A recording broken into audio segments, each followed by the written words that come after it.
So first of all, I want to start with welcome everybody. So lovely to see you all today.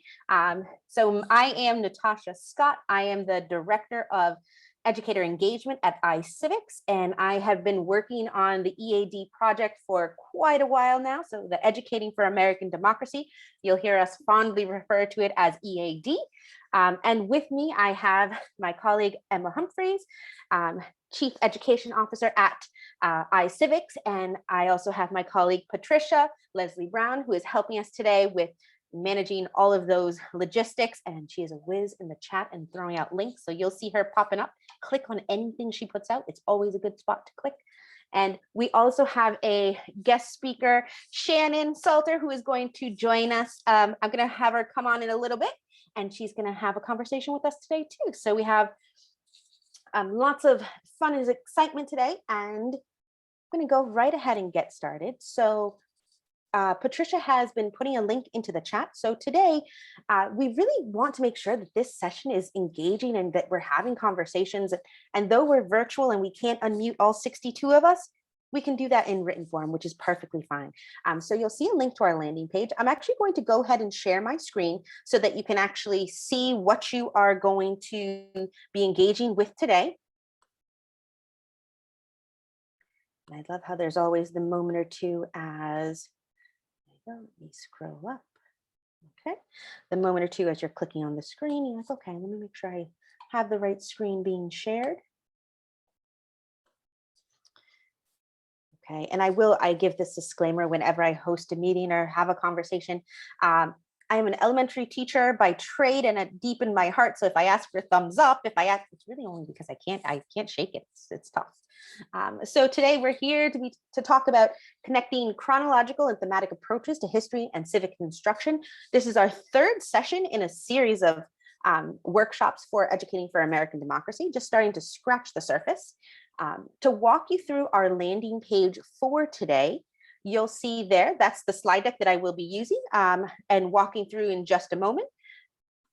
You'll also see, and actually let me widen my screen here just a little bit so you can see that a little bit better. We will be using lots of Padlets today. So Padlet is a great opportunity to think of it like a digital anchor chart. So go right ahead, and if you click on the plus sign, you can add yourself to our map. So these are all the people who have been engaging with these workshop series, with this workshop series through all of these sessions. So you can go ahead, tell us where you're located. If you're coming back again, add yourself again to the map. I think that's great. We like to see the clusters begin to happen. So we'll give everyone a moment or two to go right ahead. And I can see I'm just stretching out my screen a little bit there. There we go, that's a little better. So you can see, we can see different communities popping up, and it's just really exciting as we think about this project, this initiative, Educating for American Democracy, and really thinking about how we see engagement from across the country, and really making this a conversation of everyone having buy-in and hitting the ground running. And we have someone from New Zealand. That's amazing. Wonderful. Woohoo! I think that it is probably going to be the farthest point on our map so far. Very exciting. And you'll see here, though we have this landing page, and we'll use this space to capture our thoughts and ideas. Feel free, if you have questions, throw them in the chat. We're here to answer your questions. We're here to make sure that you're getting the information that you need. And we want you to have a really great experience. So just keep that in mind. So I see Dallas, Texas, Las Vegas, Maui. We're having some reach here. Excellent. Okay, so introductions. One of the great things about Padlet is you don't have the rush of a chat where it starts speeding by. I know I'm the person who can't find the scroll bar on the chat. I'm like, I don't know where everyone's from. So feel free to add yourself here. It's with the plus sign again. Just taking a minute, introducing yourself, telling us where you're from. As you begin to see, and you can scroll, you'll be able to scroll through yourself as well. As you begin to look at all of the amazing people joining us today, you'll see that our conversation here today has a wide range of people. We have people who have never talked about EAD before. We have people who are in the classroom. We have people who are supporting educators with professional development. We have people, I think I saw someone We have someone from a museum. We have consultants. We have supervisors. We have urban. We have some suburban. So we have a lot of variety of perspective and voice in our conversation today. And this is really what makes this project amazing, this initiative amazing. So keep that in mind as we pose questions. Feel free to think of it from your work and your perspective that you engage with. If you're not in the classroom, that's okay. Think of how that question might apply from the perspective that you're bringing to the conversation. Okay, so I'm going to, before we jump into our EAD overview, I'm going to do a quick poll because we're educators. We know that we have to get a sense of who's in the room before I start from scratch and dive right in. So I am going to launch a poll. It only has 2 questions. So with our poll, you should see it right in front of you now. With our poll, the 2 questions. Question number 1, how familiar are you with Educating for American Democracy? Are you brand new, never heard this before? Have you been here since the beginning? Do you feel someplace in the middle? So feel free to let us know where you are. I think this allows me to kind of tweak the depth of how we describe things a little bit, just to make sure that we're hitting the sweet spot for everyone today. And the second question is, have you joined us before? This is as I mentioned in the beginning, this is our 3rd session in a series of 3. So this is our final session for today, not the end of all sessions. So we'll come back again in August. But what we'll see here is some of you have been joining us. So we see 26% of you have joined session 1, 23%. We're in session 2. I should have added an option that said that you attended both. Sorry, I missed that one. That's okay. And it's wonderful to see some of you are here for the first time. That's great. Even if you're here for the first time, we're going to do just like we always do. We'll start out with a few minutes of just a base introduction to EAD. And what I will say is once we start diving into EAD and the overview, those of you who are familiar, you can kind of nod your head and see if you're still getting the same understandings. Those of you who are brand new, we'll be putting, Patricia and Emma will be throwing links into the chat that'll give you a space to go deeper into the future. So though we may not go so incredibly in depth in all the different elements today, just know that that will be there as well. So I'm going to go ahead and close the poll. And it's okay if you didn't vote. I will also say your level of engagement is as far as you want to take it today. If you want to sit back and listen, you sit back and listen. If you want to dive in, share your thoughts, share your ideas, even better. Okay, so just keeping that in mind. We're very flexible in this space. You can't help it when you're a classroom teacher. Just roll with it. Okay? So I'm going to end the poll now. Thank you everyone for sharing your thoughts and ideas. And I am actually going to go into our PowerPoint and get us started. Let's see, there we go. And Emma, I don't know if there's anything you want to add before we jump in today. No, I'm just so thrilled to have everyone here. Thank you to everyone who's joined us again, and for all the newcomers, like Natacha said, welcome, welcome. We're so thrilled you're here. Let's do this. Okay. So as we jump into the slide deck, there we go. You should be on our virtual conversations. You'll see throughout the presentation today, there'll be pause points. I'll send you back to the site and I'll show the site again so you know where you need to be at to follow along. And quick reminders, those of you who need documentation for participation in today's webinar, what we'll do is we use both the participation in the Padlets as well as the exit ticket at the end of the session. So most importantly, to complete that exit ticket, that's our documentation to say, yes, I was here. Yes, I did some thinking and here's my reflection. And I will say that's so what happens after that is after today, tomorrow, Friday, we'll send out letters to you just so that you have that documentation that says you participated in this amazing conversation. So as we think about our Educating for American Democracy, our initiative here, it is funded by the National Endowment for the Humanities and the Department of Education, and it's led by amazing PIs from a variety of institutions. We have, we have the Tisch College, we have iCivics, we have Arizona, we have going through quickly all of our list of organizations here. And there we go. School of Civic and Economic Thought and Leadership at Arizona State University. We have the Edmund J. Safra Center for Ethics. We have Circle, and we have the Jonathan Tisch College for Civic Life. So this amazing group of leaders have come together and helped with phase one of this project. And now we're really diving into implementation of this amazing work. As we think about EAD, Educating for American Democracy, and what it is, really realizing that EAD, it's not a curriculum. It's not a curriculum. What it's doing, it's providing guidance for civic and history excellence in education and in learning and teaching. And so with that, what you'll see is this is really based on the core of an inquiry framework. And with that inquiry framework, you'll see questions that continue to deepen, and I'll show you kind of how they're all connected shortly. And so as we dive in and as you become more familiar with that, understanding that this is going to explore the what and the how of teaching history and civics. We have very ambitious goals, 60 million students, 100,000 schools, 1 million teachers. As we think about these goals, really what we're saying is we want all of our students, all of our schools, all of our teachers being civic ready, being EAD ready, okay? Having that opportunity to engage in rich and rigorous history and civic education. And this is ambitious. We are here for the long game. This is not you're gonna hear about us for a year and then you're never gonna hear from us again. We're here. We have a 10-year plan right now, 10-year goals, 2030. This is our plan. That's right, and beyond.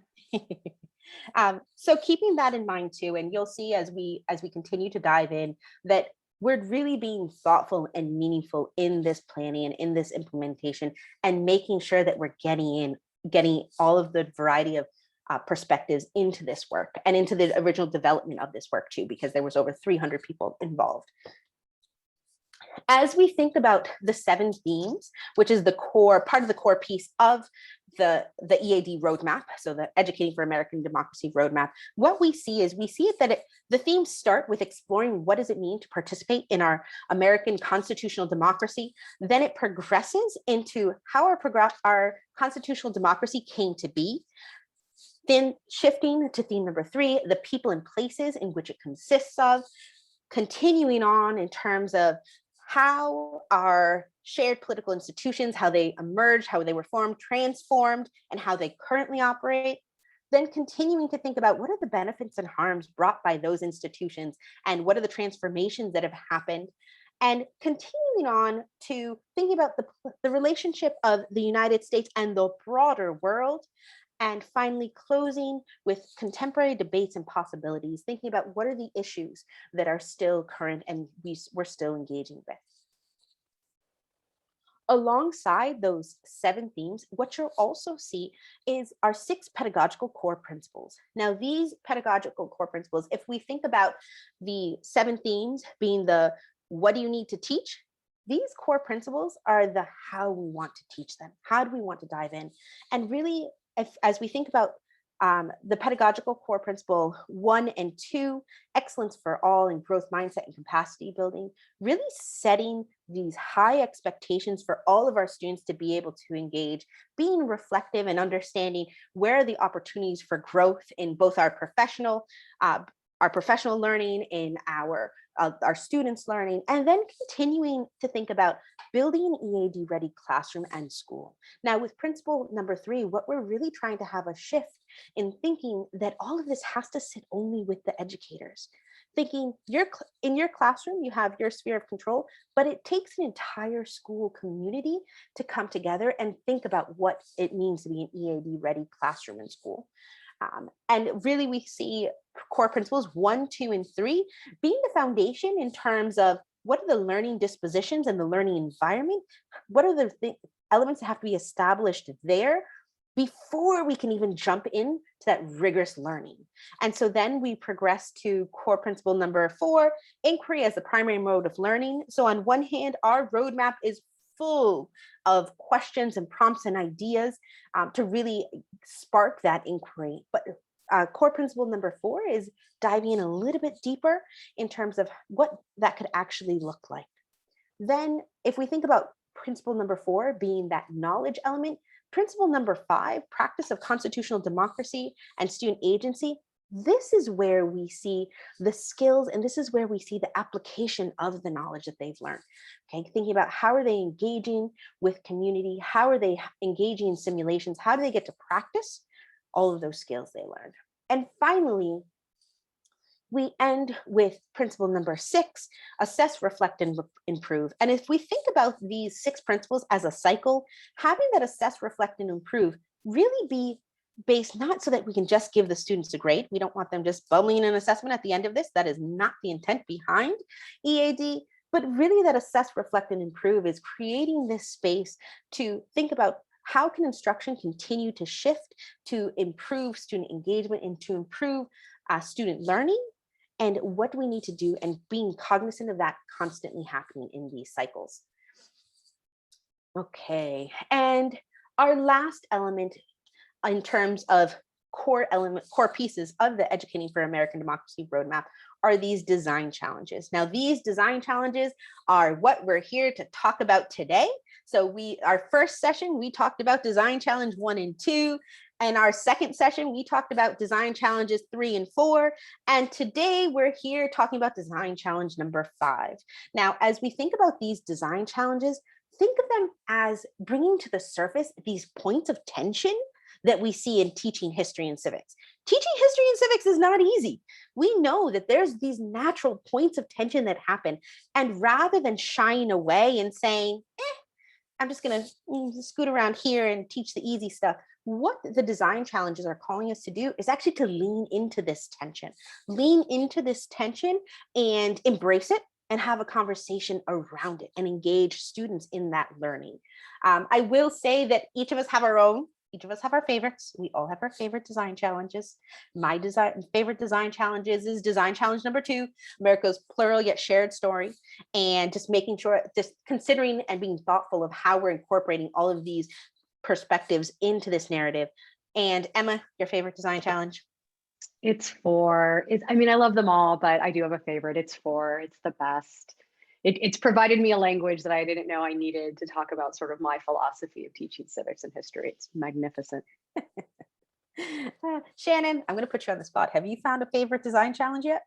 Oh, I totally do, although I wish I got to give it before Emma, because I'm also a 4. I have to say that it's, to me, that's everything, right? If the whole point of social studies is to learn collectively from our past so we can continue to grow, and that requires reflection. And so reflective patriotism, like you, I'm just like you, Emma, it's the phrase I've been looking for my entire teaching career, how to describe why I value what I teach. So yeah, I love design challenge 4. Thank you, Shannon. See, we all get our favorites here.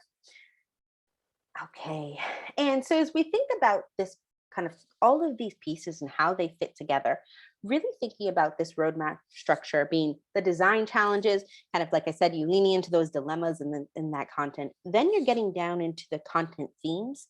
Now with the content themes, these are those big ideas, and design challenge number 5 connects with themes 6 and 7. So we'll take some time to kind of start scratching that surface.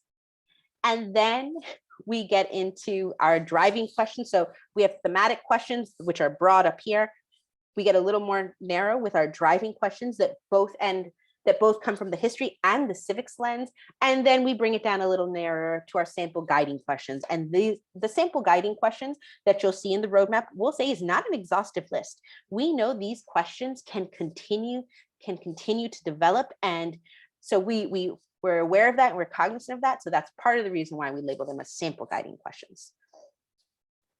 I see people throwing their favorites into the chat. If anyone else has some opinions about the design challenges that are your favorite, please feel free to chime in. We always love to have a conversation about that. And we see that tension already. Is it more history? Is it more civics? Bringing that to the surface as well. Thank you. So today we're talking about design challenge number 5, balancing the concrete and the abstract.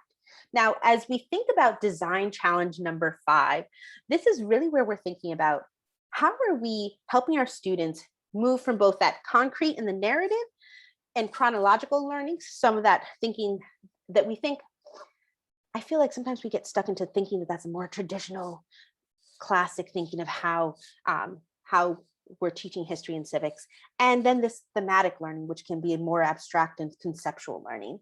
And as we dive into today, we're really going to engage with that, and we're going to do a little bit of reflection around that, and then we're going to have Shannon share with us kind of her own experiences and own thinking. So we'll get there in just a moment. So as we think about design challenge number 5, I want you to take a moment for yourself and reflect, what approach do you usually take towards history and civics instruction? Is it more chronological or thematic? What are the opportunities and challenges that arise with the different approaches? And we have to throw in a really long timeline as our graphic here. You'll see there's a sprinkling of graphics throughout this presentation, all with purpose. So you can take a moment, and if you go back to our landing page for today, you're going to go down to number 2, making connections.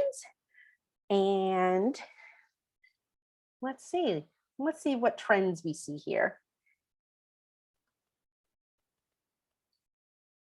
And Patricia, thank you for continuously throwing those links into the chat. Okay. Okay, chronological, I see chronological approach, that's how the standards are organized. Okay, definitely more thematic, that tension in terms of what does comprehensive civics look like. Both, you need both. It's like you took a sneak peek at the next slide. Okay, let's scroll down. Okay, lots of times this is what we find too, chronological, because the pacing not only of the standards, but maybe the resources that you have in terms of having those resources that are in a textbook or pacing guides that are in a more chronological system. See, combination of the two. Thinking about where students are coming in with their background knowledge.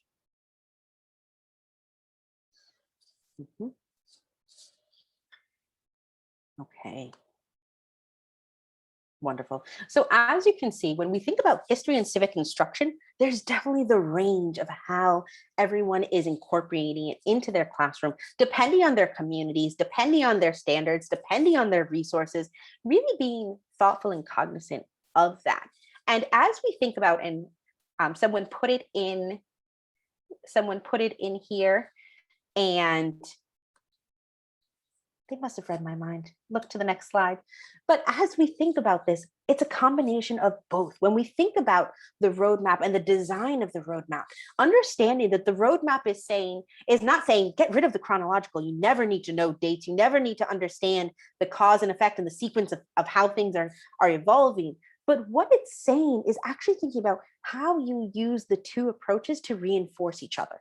Okay? How do you use those two, the why and the now of civics, and then bringing that to go hand in hand with the when, what, and how of history, and have that toggle back and forth. Now, in our robust website, we have a lot of supplemental documents that you may not even know exist. But if you're trying to think about, how can I take this approach, bring EAD if I teach a more chronological approach, or if I want to think about my standards a little bit differently. Patricia put into the chat our EAD standards, state standards guidance. Now that guidance document goes much more in depth, gives a lot of examples, but that's a great place to think about a conversation that you can have with your colleagues, a conversation that you can have. I know someone put up in the chat before, who can I talk to if I want to share something with my supervisor, or if you're in the process of revising standards? That's a great document to go and reference, because really what it does is it leans into that, again, the leaning into the tension, but thinking about how it brings that right to the surface in terms of how do we teach it in a way that it goes hand in hand. Now, the other piece when we think about EAD, and I'll tell you that I went through a lot of images, and I have like a lot of slides that are hidden with lots of images on them.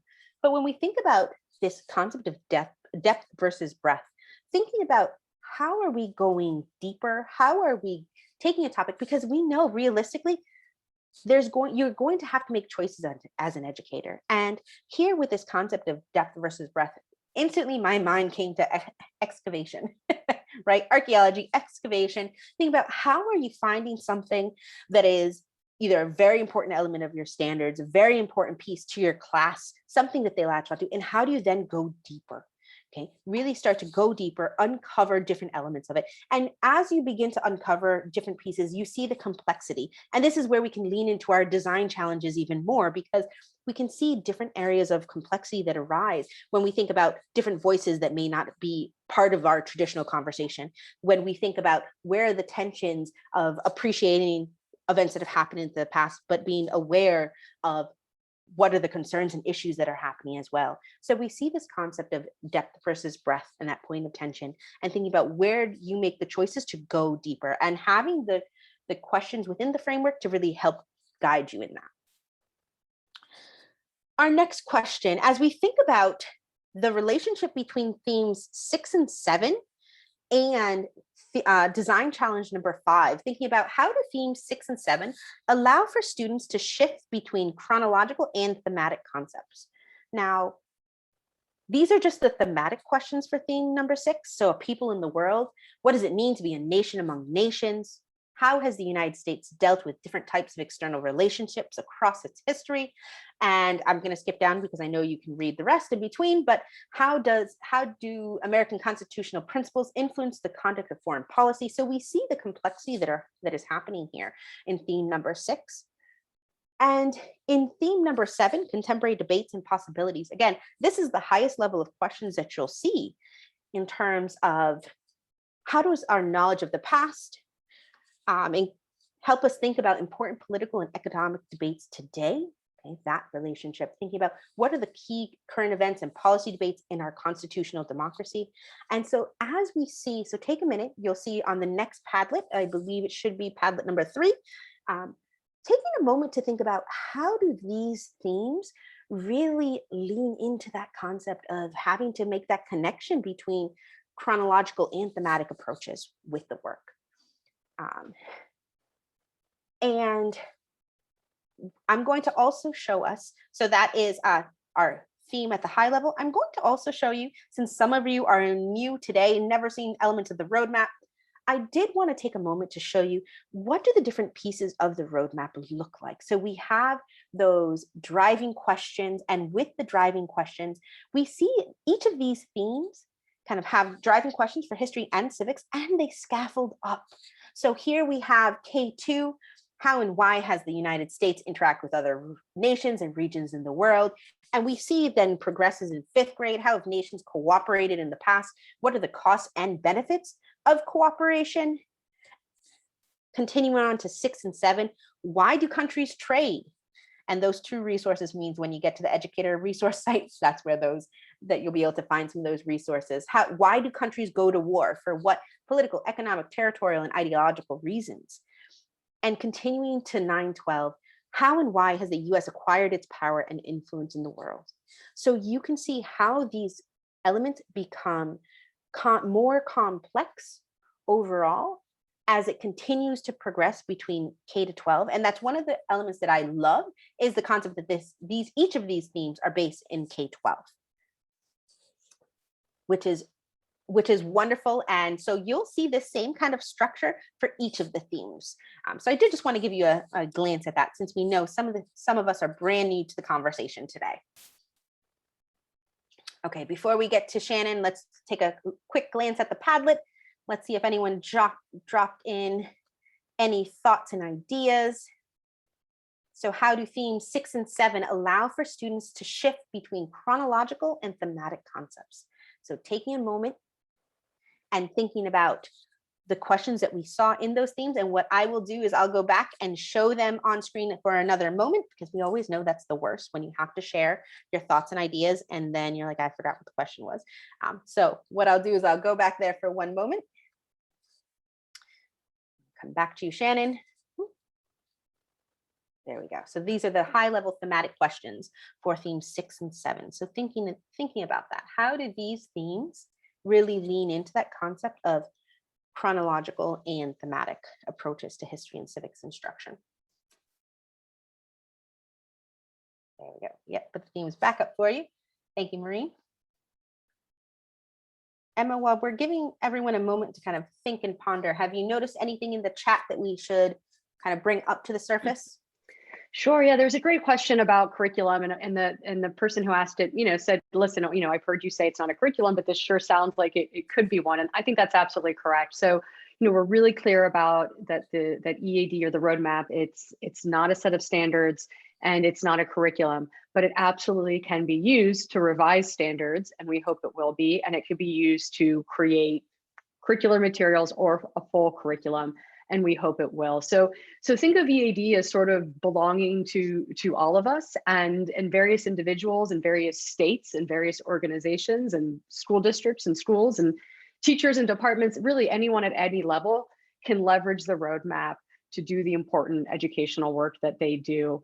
And what so whatever your sphere of influence is, if it's revising standards, we hope you'll use the roadmap as a guide. If it's just creating lesson plans, or not just, that's the most important thing any of us can do.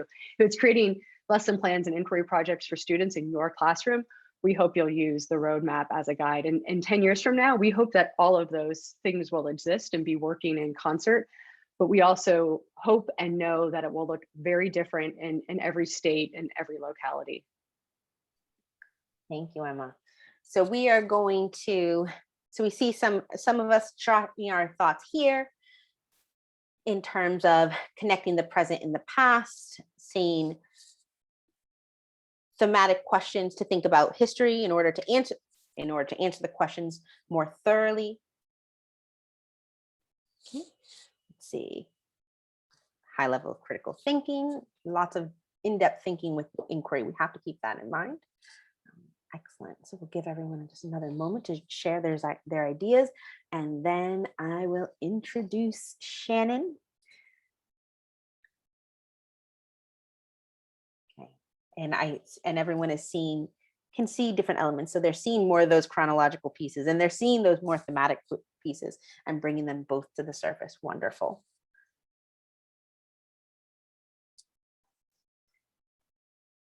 Okay. Excellent. So I'm going to go ahead and go back to the slide deck. If you're still sharing your thoughts and ideas, that's the joy of Padlet. Go ahead and just keep dropping them in. I think it's great. It's important in sessions like these to actually have time to just think and process, and not just have us talk at you without any interaction. Okay. We're gonna click through this quickly. Shannon. Wonderful. Lessons from the classroom. I'm going to stop sharing my screen.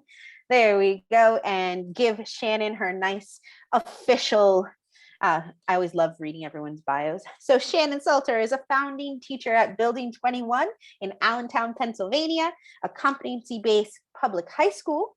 And she's certified in secondary social studies, ELA, and communications. And she also leads the instructional designers in delivering 4 years of civic-centered learning in the humanities. So you can already see why we have to see there's a reason why we brought her into today's conversation. Shannon is also a member of our iCivics Educator Network, and she's also recently served as a member of our content curation task force. So at the end of our session today, I'll show you the website where you can actually see some of our educator resources. So Shannon was on that crew who were reviewing all of those different items. And so she has been part of this EAD conversation for a really long time. And so the reason why we've invited Shannon to here with us today is really just to share from the classroom perspective, what do you think about when you're thinking about chronological, thematic, how to integrate the two, how to plan, where to even get started. So I'm going to turn it over to Shannon and give her the floor. And Shannon, share your insights. Oh gosh, well, thank you so much for having me. And I'm so excited that there are so many people here interested and curious about this, because when I was first introduced to the roadmap, I had all sorts of excited, happy fireworks kind of feelings about like, wow, those of us who've been trying to think about how to connect social studies to our students' lives and their worlds and what they want to do and where they're going as adults, like somebody started writing it down on paper and turning it into something. And so I hope whatever musings I pull out of my mouth here for you all can help you think about, what does this look like to live in your classrooms? And are we really asking you to radically transform what you're doing? because I don't know that we are.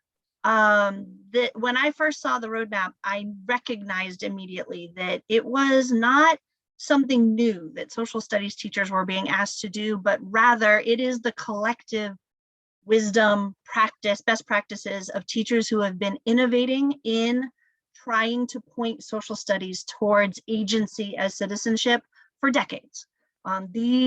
This work's been happening in classrooms across the country forever, but it's been happening in silos. It hasn't been coordinated well enough where we're sharing our best practices and ideas with each other. And so it really excites me because this unifies the voices of lots and lots of educators who've been doing this. So when I think about this tension between teaching history chronologically or teaching it thematically, I don't see it as two sides of a coin and you have to pick one. I think that it has to do with what are you pointing students at as the why for learning? I always get downtrodden when the Department of Education or some think tank trots out another survey that says students report that social studies is the class they least connect with, or that they 5 years, 10 years, 20 years after high school, they say, that's the class that meant the least to me, or that's the class I've used the least, or my own boss, my own principal in my building on a regular basis tells me history was my least favorite subject. I hated it. I never understood why I had to do it.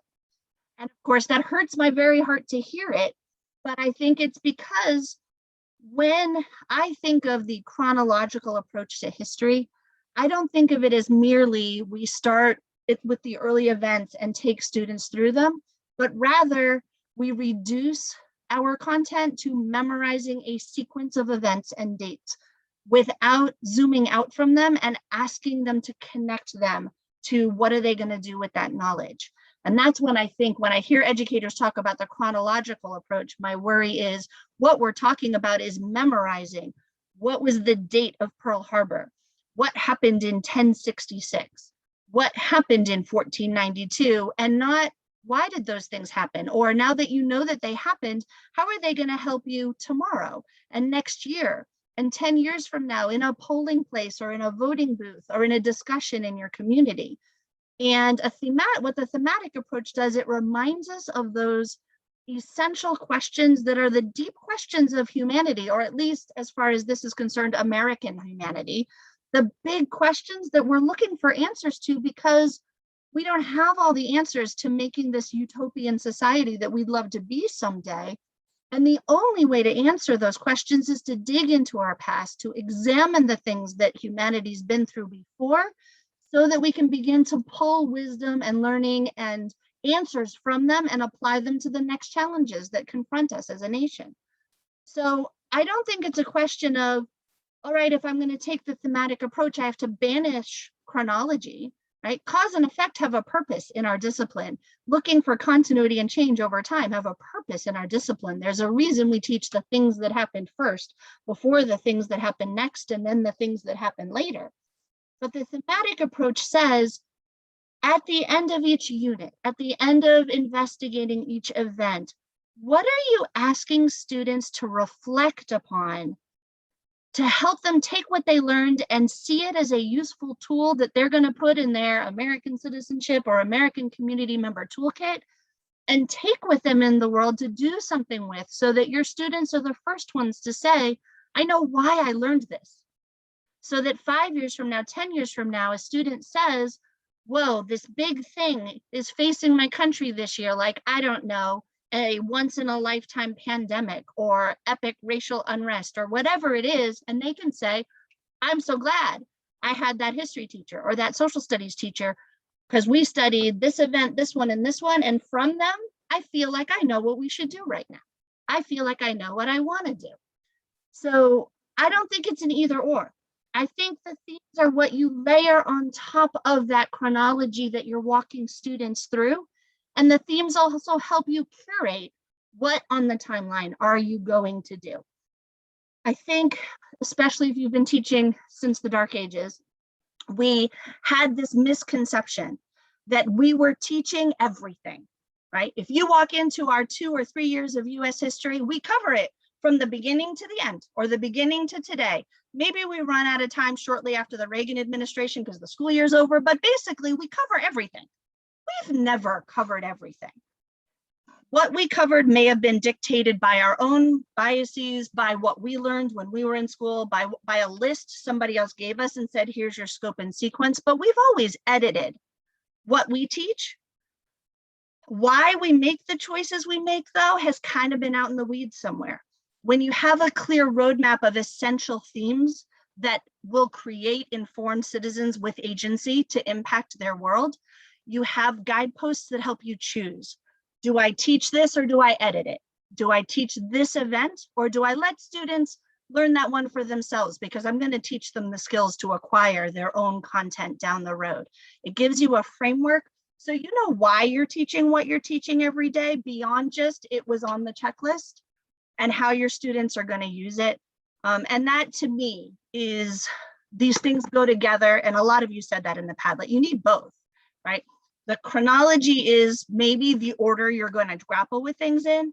The themes help you know why you're picking the things that you're teaching, and your students will know why you're doing it.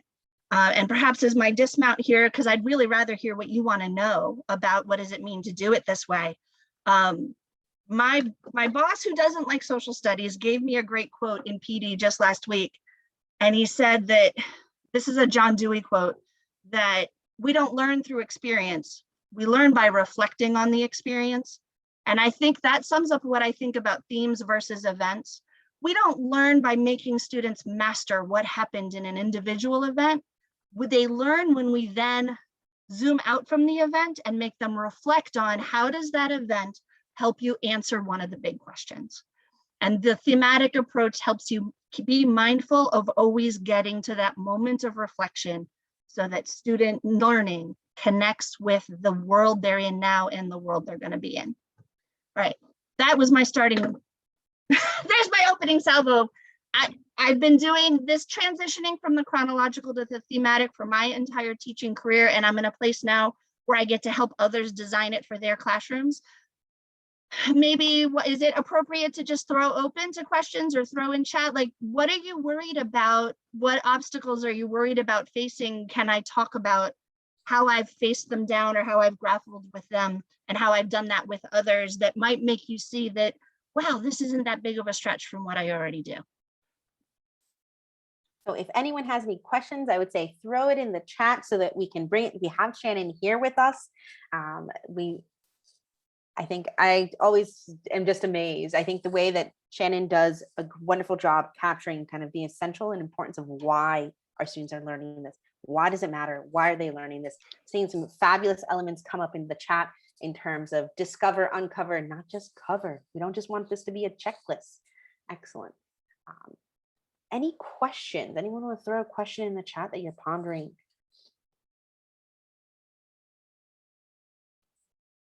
Give everyone a moment. And I think something that, as I think about this, understanding, there's Jane's been bringing up this thread of curriculum. Shannon, do you want to talk about what your curriculum looks like? Sure. So I have to, you mentioned it when you introduced me, Natasha. I have to explain that the school I teach in currently is what's called a competency-based model, meaning I 100% do not have the list of teach the War of 1812, make sure you teach Teapot Dome, make sure you teach, Normandy. It is my standards, if you will. The things I have to cover are skills. History, civics, geography, and human environment interaction. And within those, it's things like describing context, evaluating sources, examining diverse perspectives, establishing cause and effect, identifying continuity and change over time, all those bigger thinking skills. So I have a huge amount of leeway as far as what content I choose in any given year to have my students practice those skills. And so my curriculum is actually, I'm held accountable to how many times in a year have students practiced each of those identifiable skills on a continua of, this is what that skill looks like in 9th grade, this is what it looks like in 10th grade, this is 11th, and this is 12th. And so I know a lot of you don't have the luxury of that framework, because I can literally pick any content I want at any time I want. organized. And one of my jobs is to just manage the work of the teachers in my team to make sure that we sort of can put our heads on our pillows at night and rest easy, knowing we handled some of the content we think is most essential to address those skills.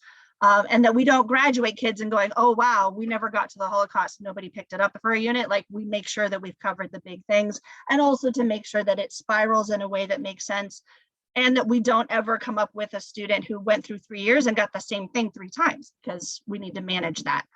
So I know a lot of you don't have that luxury because some state standards require a much more specific list that is still very content driven. Like, if you skip Teapot Dome, like, you missed a check mark on the standards list and somebody's going to check for you. I also teach in Pennsylvania, where there's no graduation level standardized test that I have to teach to or make sure I prep students for. So again, I have a lot of freedom that in some states, like, there's going to be a question about, the War of 1812 on that test, and you better have covered it. So that is what my particular curriculum looks like. But I didn't always teach in this model. And when I was a baby teacher, I was lucky enough to have supervising teachers who still had essential questions in historical thinking sort of on posters at the front of the room. And while their scope and sequence mandated by the school district and by the state was very much a chronological sequence of people's names, events, and dates that you had to cover, right? Every single lesson, he still referred to that list of essential questions. At the end of the test, he would say to students, instead of writing an essay question, so we'd have sort of the standard multiple choice, stick it through the Scantron history test, but then the essay question would be, pick any one of the, I think there were 11. I don't know where he came up with 11, but pick one of the 11, find one that you can answer with the content from this unit, and answer the question with the content from this unit. So students still always pivoted back to the big questions. And I think that a way to start with a roadmap like this could be to engage in a way that's just that simple. That maybe at the beginning of the year, you and students have conversations about sort of what are the big questions that we as a nation are still grappling with, and then you have them as reference. And then when you get to assessment points, part of the assessment is asking students to zoom out and reflect on those big questions and say, pick one. Which one do you feel like you can maybe answer a little bit better now than you could 2 weeks ago? And tell me why that is. And then that way, if you've got a curriculum that your school board or your state requires you to work with, you've still got the flexibility to help students zoom out, like I said, and grapple with these bigger questions in whatever scope and sequence is required by your team, your school, your district, your state. Thank you, Shannon. I'm looking at the clock, and this is where you can't believe that the hour has like flown by already. So what I will say, I think we will definitely have to bring Shannon back again. We'll have to have another deeper conversation. While you're throwing some great ideas into the chat, let us know if there's other topics that you want us to dive into, because we're taking a break in July, but we're coming back full force in August, and we are more than happy to design conversations for you to engage with and listen to other experts and other peers that are in the same work as you, that you're encountering. So that's wonderful. So looking at the clock, what I'm going to do is I'm actually going to show us, there's been questions like, where do I see some examples of this? What could this actually look like? How could I actually do this? So I want to say one more thank you to Shannon and our virtual clapping over here. Thank you so much, Shannon, for sharing your thoughts, ideas.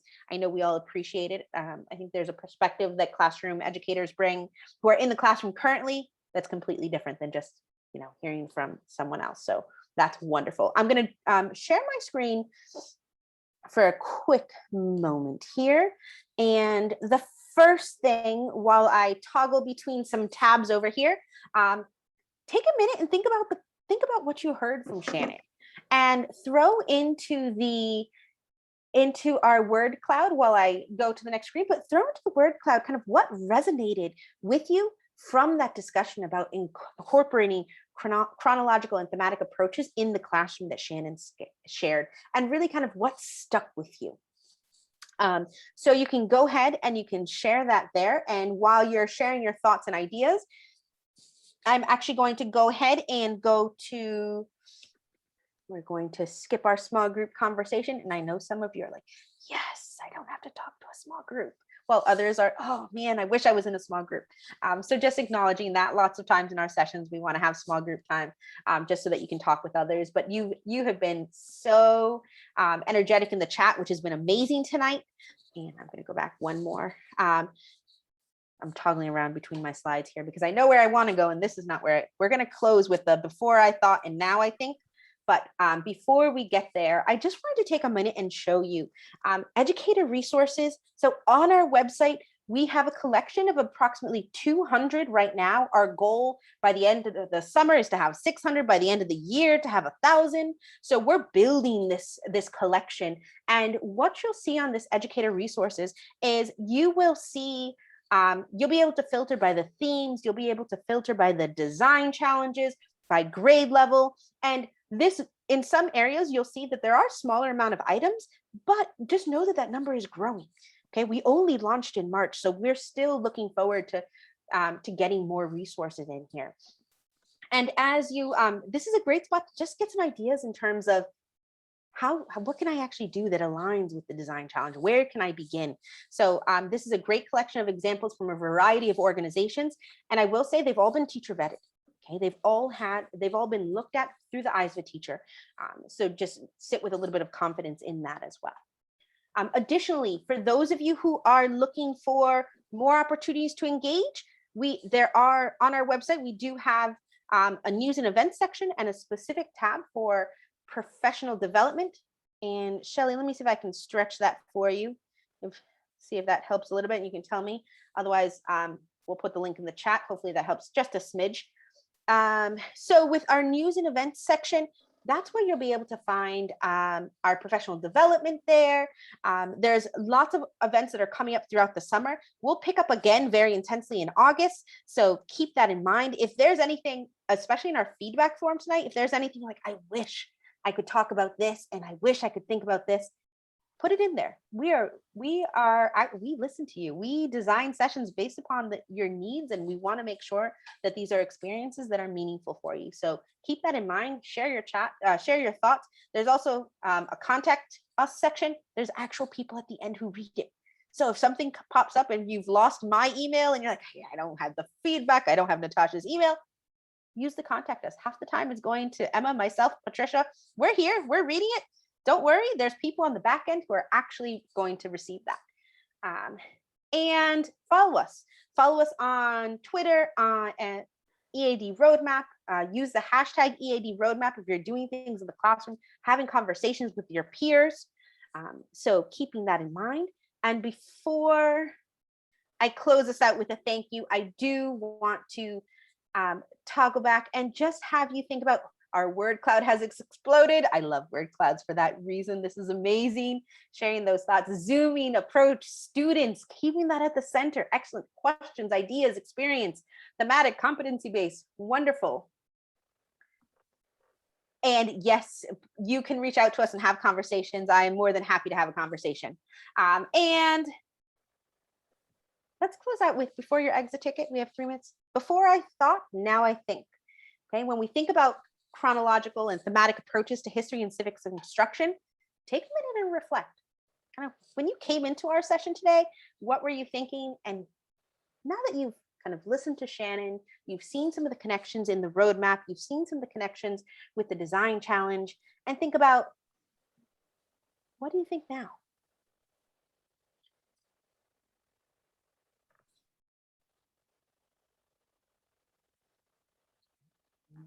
Give everyone a moment to share their thoughts there.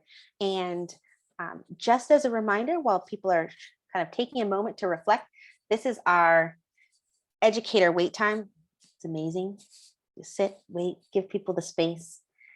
And just a reminder that at the very end of our session today, you see there is an exit ticket there. Please feel free to fill out the exit ticket. We take your feedback really meaningfully. That's what helps us design the next session and incorporate questions and different slides and images that you need to see to help you understand the roadmap.